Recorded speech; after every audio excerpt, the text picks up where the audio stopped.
Hello everybody, welcome to the Ball Street Social Club, and I'm presenting this one. We've also done some more videos, so you can go and check them out on the Ball Street channel. I'm joined by Paul, I'm joined by Ped, and we are going to be talking about Jose Mourinho. Should he be more attacking? Now, yes. I mean, here's the thing.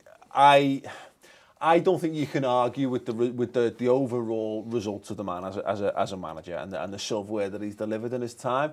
The case I would put forward in this, and this is going to sound like a bit of bitterness following obviously the draw at the weekend or what have you, because it is the thing. I would take a league title by any means necessary as a Liverpool fan right now, but I don't know. I wonder if Man United don't deliver the title this season, if it's games like at the weekend that might be the ones that come back to haunt him this time around, because he spent money. I think he's got the players to go toe-to-toe with anyone, but he has very much his way of working. How can you say not winning at Anfield is going to be a game that bites you in the arse? Because I think his approach is, the Mourinho approach is to beat the 14th, to beat 7-20 in the Premier League, and then to draw against the top 4, 5, 6 or whatever in the league, particularly away from home. That's his model. But I just wonder this season, particularly with the way that Man City are doing things, with the way they're attacking, the amount of attacking players, the talent they've got, yada yada, whether it might be that they might be able to do both. And I wonder whether that might be... There's a narrative being set up that obviously is delivering Pep versus Mourinho, the whole, and everything that we do and they do is getting compared. Obviously, they smack you about, and they're saying, well, they smacked you about, and we did nothing. But they're not mentioning that we slapped Everton, and you drew with them. Yeah. Why is that one not being pulled up? I think what's important to remember as well is the timing of this game. This was Manchester United's first real test of the season. Yeah. They played no one up to now, and I include Everton in that. They played no one. And also with injuries as well, to look after as well. So I know you've got a big squad. I think he chose the right option. And just because he did it in this game doesn't necessarily mean he's going to do it in every game. I think this was just a... But if you had to bet... I would bet that. I disagree with what you've just said, though. I don't think he will do it against the top 7. I think he might do it against the top 3. I don't think he'll fear going to the Emirates. I don't necessarily think he'll fear going to Wembley to play Tottenham either. I think psychologically going to Anfield and not getting beat is actually a big thing. Okay. And I think you should just take it with the respect it is. For 2 seasons in a row, he's come to Anfield and just...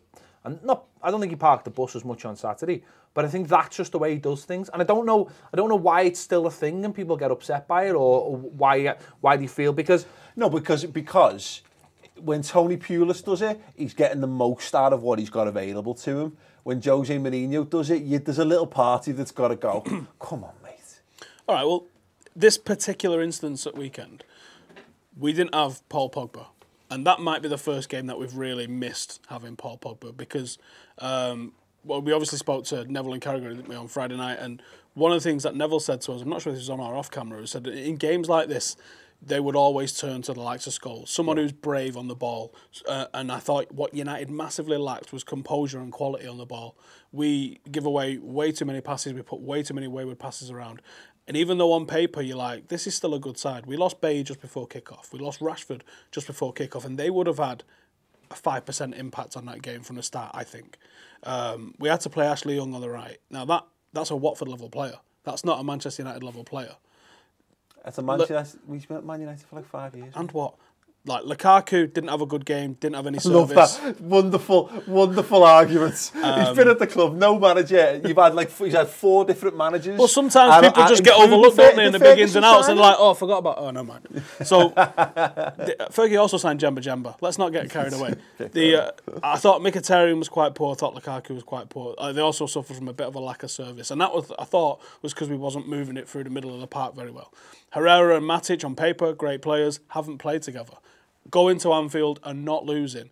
Performance-wise, garbage, can't defend it. Result-wise, I'm not happy, but I'm taking it. You know what I mean? I'm taking that. Don't lose away, beat you at home, then we win, don't we? That's the crack. And I think criticising Jose Mourinho for doing the sort of thing that we're criticising Wenger and the likes of others for not doing, I think is a little bit hypocritical.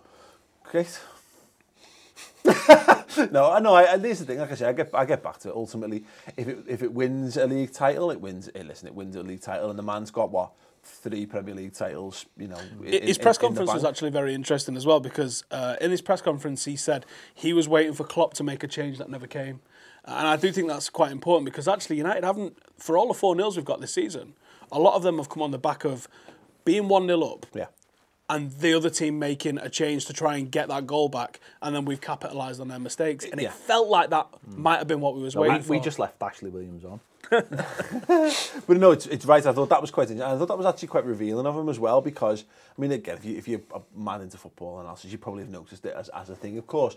But it was telling that Liverpool didn't fall into the trap he'd set almost in that regard, because I felt it watching it. I was like, God, get Chan off, move Coutinho into midfield, get another forward on there, go a bit more. That's what he wanted. Exactly. And but it's telling that is, you know, it's an admission of what his game plan was, and his game plan was to keep it tight for 75 and try and nick a winner, though, not try and get a draw. He was after trying to. But his substitution's shown you that he was trying to. You don't bring Rashford and Lingard on to protect a lead. That's him trying to find a way to do it. So I think saying part of the bus and he was happy with a draw. Yeah. I think he's content with a draw, but I think he still wanted to. Cat and mouse, isn't, as you said it. And I think you should just be happy you got a clean sheet. I'm defo, but no, you know why I'm not. But it's the thing, I can't take any joy in that, because United weren't set up to do anything against us. No. But if United had gone for it and we got a clean sheet, I'd be like, wow, but you know, that's a clean sheet. Why does this get under the skin so much of Liverpool fans that Mourinho doesn't go to Anfield and win? Why does that? I can't understand why that upsets. So I would take that as respect, and it just seems to get under the skin. Listen, I looked at some of the lads from the Anfield rap, and they were absolutely fuming at how Mourinho had set up and what he said, and I just don't understand how it gets under your skin so much. Because we look at Man United, rightly or wrongly, there's a degree of jealousy with what the resources they've got available to them. Any bitterness there? Oh, inevitably. Okay, so inevitably. No, exactly as well. No, because you recognise it because it's a similar. But he's gone there and not lost. Fergie went there. We won in his final season. Van Persie penalty, that goal from Raphael. But prior to that, we didn't win at Anfield from then all the way back to 2008. And in that, we also had 2 Champions League final appearances, 2009, 2011. So we was good teams, but we didn't win there. Do you not think as well that maybe he's looking? I know City have ended up demolishing Stoke, but at 3-2, you know, who knows? Yeah. Maybe if City, he's maybe looking at City and thinking, I can almost force mistakes out of City. Yeah. City will look at our result and think, right, we've got to win this game. It hasn't worked out that way. Stoke, they battered Stoke in the end. It shows the mentality of City being pretty strong there, which is worrying from my perspective. But to praise City a little bit, losing or conceding 2 goals like that could have been a third. And then if you'd have seen them fall apart, then you've got big warning signs. But I think that's how Mourinho works, though. He almost works on more than just one level. But the thing for me about Mourinho is that why I don't like it is it's like he has you convinced that a point's a good result against this team. To point against United, it's not good. You know, because United offered nothing going the other way. It was on us to win the game, and that's why that's what really 2005, 2006, John O'Shea scores the winner. Right, we was garbage that day. If we'd have somehow pulled off a Ashley Young winner at the end of that game, right, or a Lingard winner at the end of that game, we'd have been calling this a masterclass. Exactly. But this is the point about it, where I kind of fall down on it is that the biggest wins, the wins that you remember for all eternity are going and beating your biggest rivals in their own backyard. And I think he's taken that away from the fans to some extent, because it can happen, you can win, you're right, you can nick one from a corner, or you can nick one for whatever. I think we tried to do it, we just didn't. I just don't. I think we were shit, so we didn't do it. Or also, I think we did also handle it quite well, to be fair. But you know, that's the thing for me. Look, it's no concern. I lose no sleep over it from your perspective.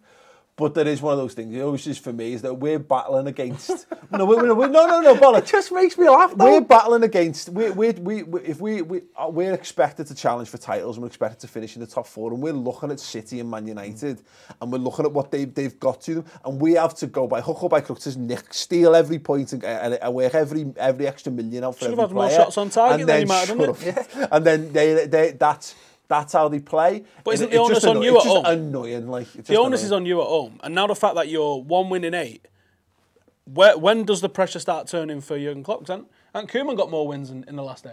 Oh, I don't give a fuck. Yeah.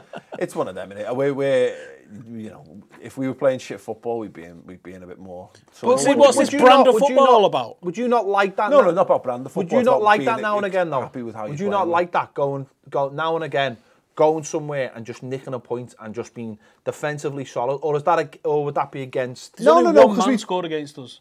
That El Chapo scored 2 against us this year. And that's it. That's the only player that scored against us all season. One guy. No, but it's fine. You know, and like I say, on paper, a point against Man United's no disrespect, but it's just having experienced that match twice in 2 years. That's the thing for me, is that there's no glory to be taken from a point for us, because it was on us to win it, and that's it's another sense of frustration. Is that if we'd won that, would have been a great. I think it all harks back to. I know it's deeper with Mourinho, but the fact that it's almost like it's the day he beat you when you were going for the league. Yeah, it's that. It's the fact that he set up exactly the same that day, and that day he nicked 2 goals, and the joy he probably took out of that, which was immense. I still think that's still there. Oh no, without a doubt, we fucking hate Jose Mourinho. And I know you hate him, but I just think. But we hate Tony Pulis as well. You know what I mean? So it's that, you know. But when you hate a man who readily wipes down his tabs to keep them as white as Tony Pulis does, how can you do that?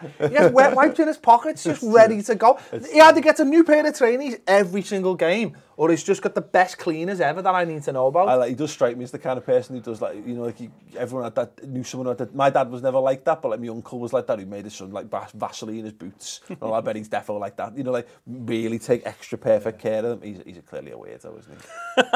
Tony Pulis, by the way. His bodies. I mean, he's a weirdo too. But no, it was interesting. It'd be interesting to see though with Mourinho, because Mourinho, I think he let the veil slip a little bit post-match, telling people that was his game plan.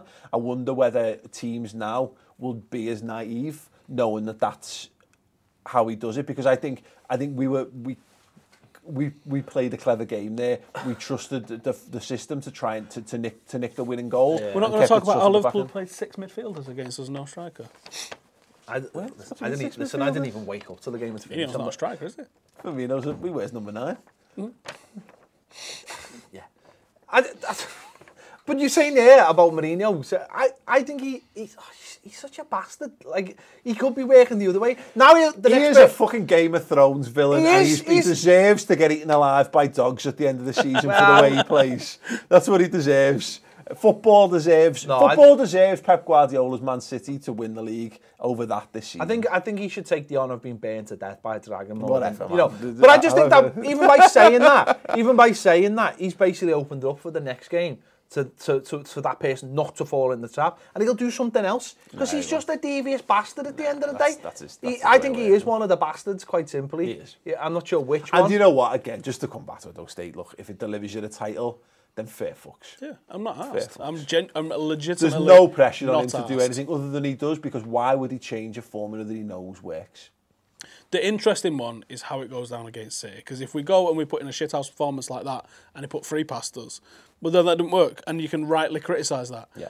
But if we go and maybe we get a point at the Etihad and then we beat them at home, and it almost feels like, though, with performances like that, he's just setting up a breadcrumb trail for those games, do you know what I mean? Almost for those teams to fall into the trap. That's how fucking devious he is. You get the feeling that he's almost setting it up for other games. Like, he could have gone to Anfield and beaten you, but he'll take a point just so that when he goes to the Etihad, he'll. That's some seriously. I don't think that's. I do I'm though. not sure. Maybe that's just. Maybe we also drew maybe against that's how Stoke. my mind works. We also drew against Stoke because we're trying to set a narrative that after international break, and we're like, after international break, it's too hard for us. Mourinho. He's just got the league in his palm of his hand. He's got him in his palm of his hand, buying everything. I just think the same as him. That's all it is. I think he even made up the song about Lukaku just to create a different narrative. Isn't the Bishops with one of them? If this was Family Guy, we'd have an amazing cutaway to that right now. Tom, do it! Lots of bleeping out. Class. Well, yeah, there you go. You're right. I don't think he needs to be more attacking. because he's got backing and proof on his side that his way is the way to win titles. I think that's the difference, because we have hammered, and rightly so, hammered certain managers like Wenger mostly for refusing to change their way. But even though Mourinho won't change, his style is to always change, even though it's adaptive to the team that he's playing rather than his mindset. And I think this deep into his career now, there's no way that he's going to be like Kevin Keegan, just play butterflies, just go for it. Yeah. Now he's even telling people he wants to go to Paris Saint-Germain just to throw them off the scent. He's a mad bastard. Right, I think that will do us for this one. Thank you for joining us. There's a couple of other videos which you need to go and check out on the Ball Street channel as well. So from Ped, from Paul, and from me, nice one.